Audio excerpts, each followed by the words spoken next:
Boa tarde para todos, a paz do Senhor. Estou passando aqui para mais uma vez denunciar um vídeo que está circulando nas redes sociais em que o pastor, não vou citar o nome, faz uma falta muito grande quando ele fala mal dos dons de língua. É preciso conhecer o que está dizendo. Se você não sabe o que está dizendo, é melhor não falar. Porque a Bíblia, ela é repleta de versículos acerca do dom de língua.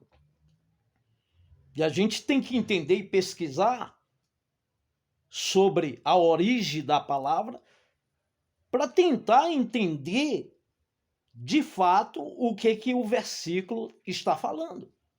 Então você tem que lançar a mão do original, da transliteração. Não precisa dominar o grego. Assim como eu não domino o grego. Mas eu não vou falar uma coisa sem saber, sem ter o fundamento. Esse senhor, esse pastor, ele disse que não há na Bíblia a palavra língua estranha. E eu vou provar para ele que existe sim. Existe sim. E se a gente pegar os termos no grego, vai entender que exatamente o que quer se referir é acerca das línguas estranhas. Pois bem, abra sua Bíblia em 1 Coríntios. Vamos começar com 1 Coríntios para a gente entender essa coisa. 1 Coríntios, no capítulo 14, e eu vou ler os versículos 18, 19 e 20. Aqui Paulo diz: dou graças ao meu Deus, porque falo mais línguas naturais, do que vós todos. Todavia, eu antes quero falar na igreja 5 palavras na minha própria inteligência, a que ele se refere a outra língua, né? Ele está se referindo a línguas estranhas, ou seja, xenoglossia, né? Do termo grego xeno, estranho, glossia, falar, né? Então vamos para frente. Ou melhor dizendo, glossia, língua. Falar é lália. É isso aí. Então veja bem.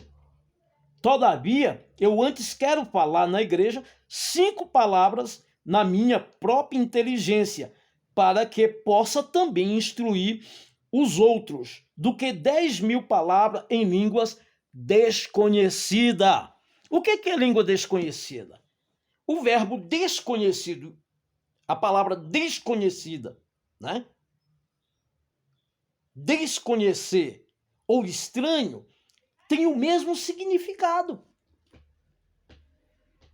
E aí nós temos Atos dos Apóstolos, no capítulo 2, no versículo 4, que diz: e passaram a falar em outras línguas.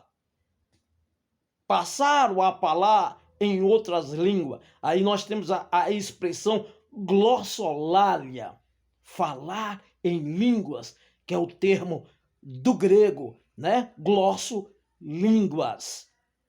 E lália, falar. Falar em outras línguas. Então, quando aqueles homens foram cheios do Espírito Santo, obviamente que eles não falaram línguas estranhas do ponto de vista divino. Eles falaram sim línguas estranhas ao seu consciente, línguas que eles não haviam aprendido. Isso é notório, até porque no capítulo deixa bem claro que quando aqueles partos elamitas, Panfilha, pessoa do Egito, disseram: como podemos então ver estes homens que são galileus falar em nosso próprio idioma? Mas isso não anula a questão de que o dom de língua, ele é universal. Ele é muito mais abrangente do que as línguas terrenas, do que os idiomas terrenos. a xenoglóssia, que era o falar em línguas estranhas. Xeno, estranho, glóssia, língua. E quando eu digo glossolalia, falar em línguas. Então, quando nós pegamos ainda em Coríntios, no capítulo 1, aliás, em Coríntios, 1 Coríntios, no capítulo 13, no versículo 1, nós vamos perceber também que Paulo cita a língua dos anjos. Ele disse, ainda que eu falasse a língua dos homens e dos anjos. Essa língua que está ali expressa por Paulo é a língua estranha. A língua que Paulo está discutindo aqui é a língua terrena e a língua estranha também. E ele diz que aquele que fala em língua, ele edifica a si mesmo. Né? Por isso é que ele ameniza a questão da igreja falar em línguas.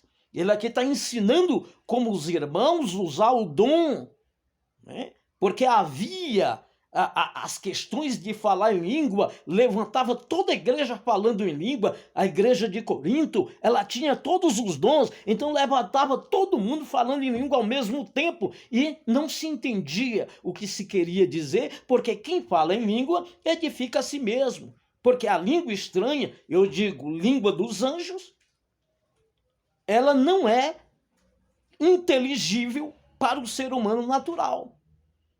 Então esse senhor se apresentou dizendo que não existia língua estranha, esse pastor, dizendo que isso era uma invenção, criticando e zombando a manifestação da língua estranha nas igrejas. Ora, de fato, existe muitos que falam em língua por hábito.